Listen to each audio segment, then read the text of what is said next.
Yang paling pertama tentu saja banyak berdoa kepada Allah Subhanahu wa taala. Banyak meminta petunjuk, istikharah, minta petunjuk kepada Allah Subhanahu wa taala. Yang kedua, minta pandangan dari keluarga terdekat yang nampaknya bisa memberikan pandangan yang terbaik untuk saudari penanya tadi. Kalau setelah semua itu sudah ditempuh, apalagi tidak berubah, ya ini diantara alasan bisa mengajukan gugatan cerai.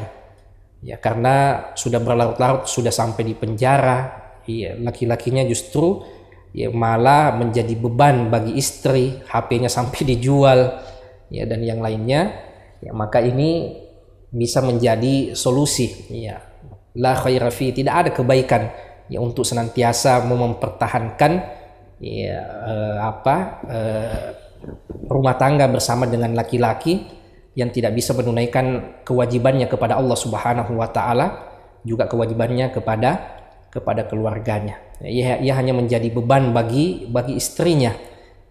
Kadangkala mungkin ada kondisi-kondisi tertentu kita memberikan arahan untuk mempertahankan keluarga, untuk orang-orang yang masih memang diharapkan bisa berubah.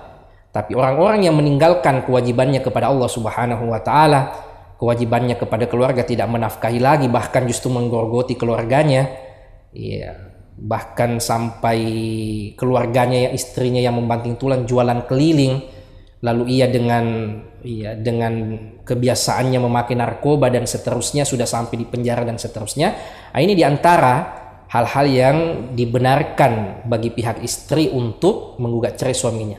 Ya di dalam Undang-Undang Nomor 1 Tahun 74 itu regulasi dalam negara kita, itu kan dalam pengadilan kita itu tidak sembarang orang bisa mengajukan ya gugatan cerai. Ya, jangan karena permasalahan sepele atau minta cerai.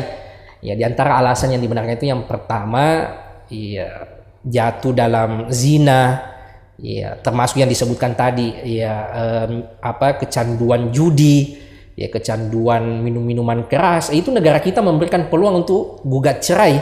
Iya.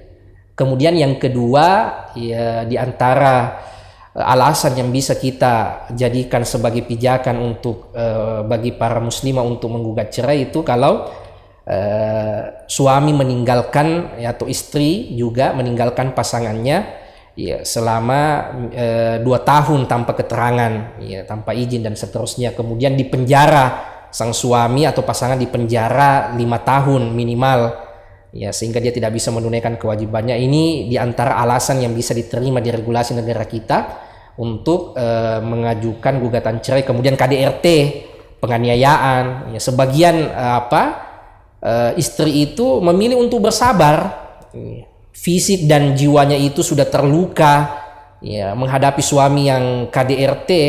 Ya, terus seperti itu sampai akhirnya justru menjadi ya kezoliman yang terus dibiarkan.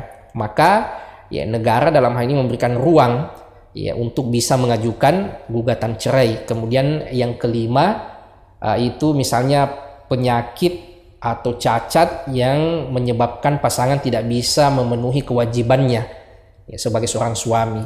Ya, apakah ada penyakit keras atau apa yang sehingga kewajibannya sebagai seorang pasangan hidup itu tidak bisa melaksanakan kewajibannya untuk pemenuhan hak-hak keluarganya. Ya, ini kan tadi sudah tidak sakit, sehat-sehat, justru kemudian malah tidak ya, melaksanakan kewajibannya kepada keluarga.